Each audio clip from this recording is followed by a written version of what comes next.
Hello folks, welcome at today's episode where we're gonna be talking about some of the common habits, the common actions, the common thing that entrepreneurs that have failed within the first year and a half of starting their business have actually experienced. And we're talking here of me looking into 40 different businesses, from a mechanic shop to a fast food to private education to constructions business to catering and transportation. So very vast. You can see different industries over here. You can see different products over here. You can see different t-shirt sizes of those businesses. And I came to identify 6 common patterns or habits that have led to the failure of these businesses. Let's deep dive into them. Let's see how we can avoid them, and let's see how they manifest, or which are the red flags that we see on the path of these habits and patterns manifesting, and perhaps try to mitigate them or completely remove them if we are lucky. So number 1 was the shock and discrepancy between their enthusiasm and reality. What they have envisioned that it takes to actually run and start a business, and what actually was supposed to happen in reality, right? So it was my conclusion that they only had a lust to do business because it looked good, it sounded good, it was very cool going at the cafe and saying, oh, you guys work, but I have my business. I have a catering business, I have a transportation business, I have an education business, I have my own repair shop business. I import from China and sell in Europe, the kind of business I have. I have 2 or 3 e-commerce shops, so I'm pretty cool, right? I mean, I do business because I'm pretty cool, okay? Well, guess what? That lust didn't take them very long, because they will completely beaten to the ground by the discipline it actually takes to run a business, to be there for a business, to grow a business, to represent a business, to actually scale a business. They were completely shocked with how much discipline, time management skills, and effectiveness and efficiency it actually takes with your time, input, resources, whatever you have, to actually run and scale a business. Whatever seemed cool as an idea can only be looked at as the sugar effect, right? It will give you a boost for a momentum over there, but you will need to make a lot of efforts outside that sugar intake to actually keep that dopamine and those happy feelings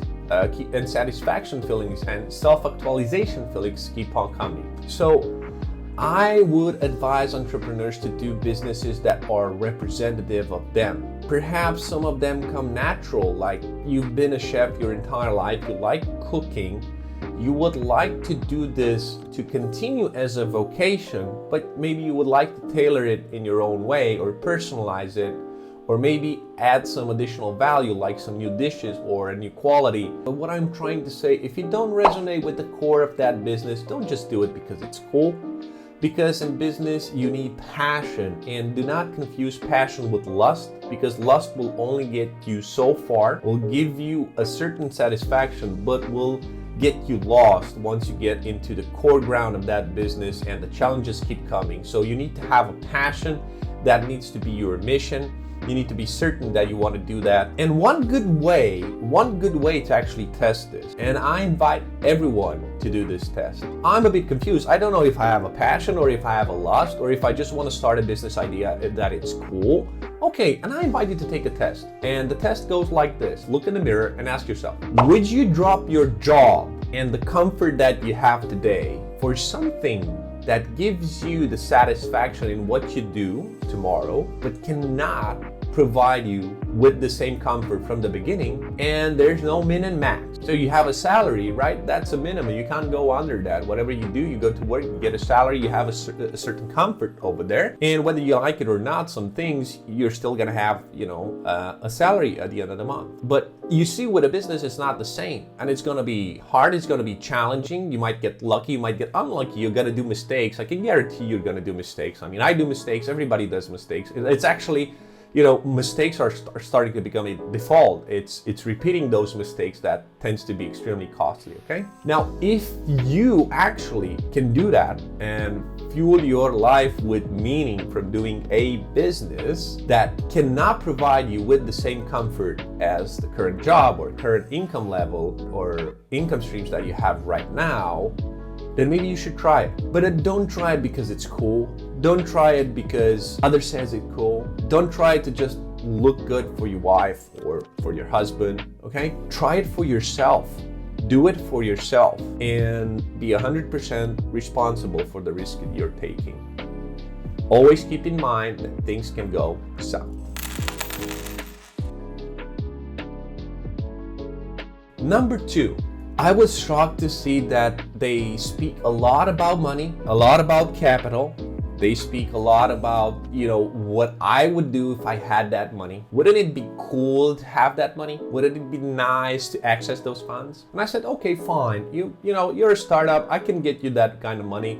What would you do with it? So I took my notebook and I was expecting, 40 of them to actually tell me, so I can have a one-pager from each and look at the common threads, what they would do with that money. And draw 5 or 6 conclusions and share it with you guys. But surprise, surprise, the common answer was, I'll see what I'm gonna do with the money when I'll have it. But that's just not how life works. You need to have a plan, even for the money that you don't have, so that when you'll have it, you know exactly what to do with it. And that sends me back to number 1.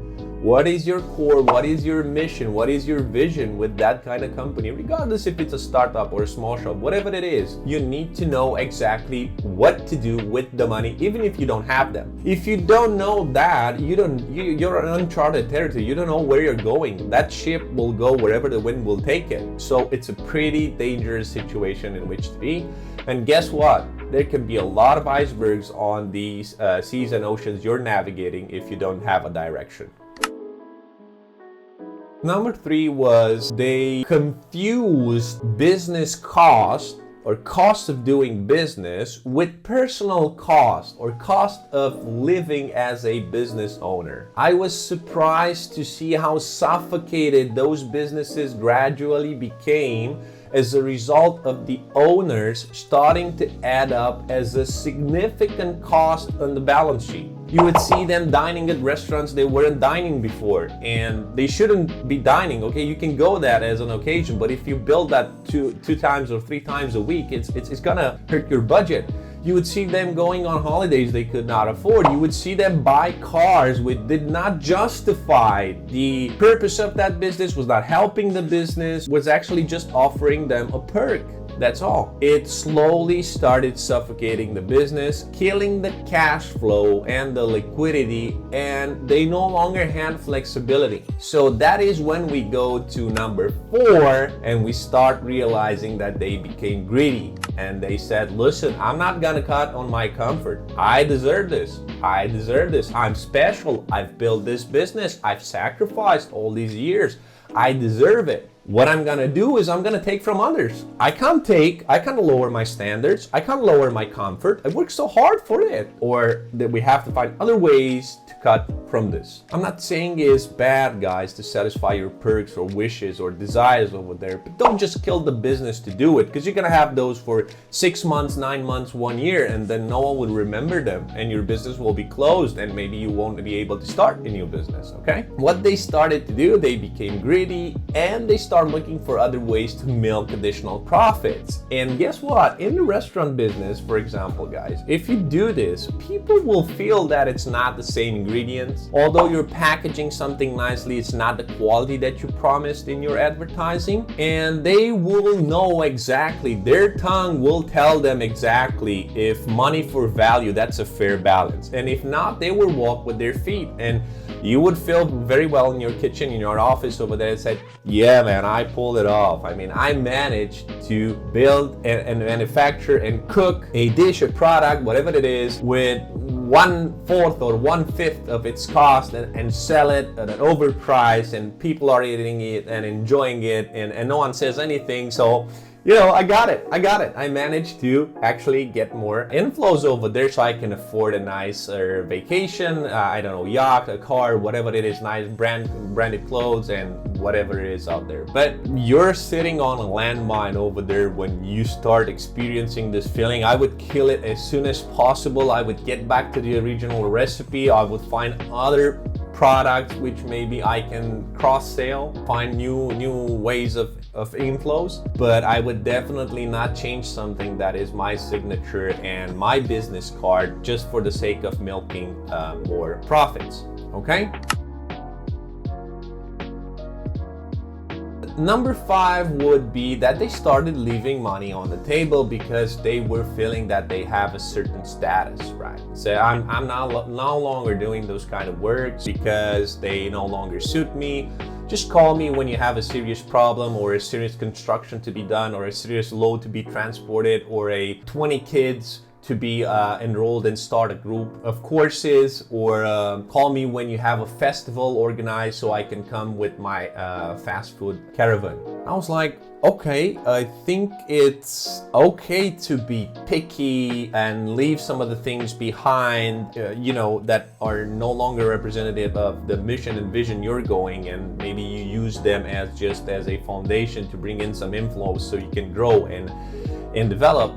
But if you start becoming too lazy, too comfy, and not seeing the opportunities around you, you might lose in the long run. Just every day business is open. Every day there's someone more motivated than you, more hungry than you to actually make it. So the moment that you're standing still, you're actually falling behind. Just be aware of this, and next time you think of refusing something, even if you're subcontracting, it might be smart to take that, because we've been in several situations with working with construction companies in which we've taken a project which was really small, and then the owner found some additional finance, and they talked to the architect and they said, listen, I'm going to do the second floor also, I'm going to do the roof also, and you know, it ended up from a 5K a project to a 25K project overnight. But this is because we took that opportunity, we built the trust, and we delivered as promised. I think we should not be lazy to keep an eye out for opportunities over there.